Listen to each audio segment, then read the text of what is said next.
ആദ്യം എന്ത് ചെയ്യണം? പിന്നെ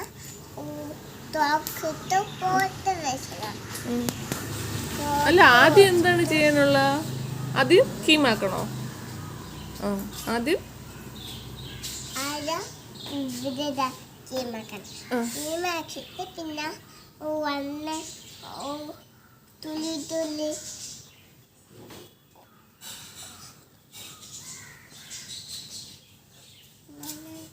തുള്ളി തുള്ളി എന്താണ്?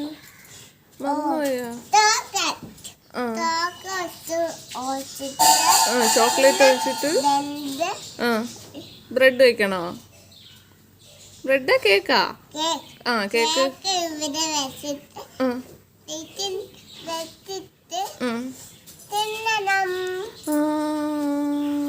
അപ്പൊ എന്താവും? കൊള്ളാവോ? എന്താവും? കൊള്ളാല്ലേ?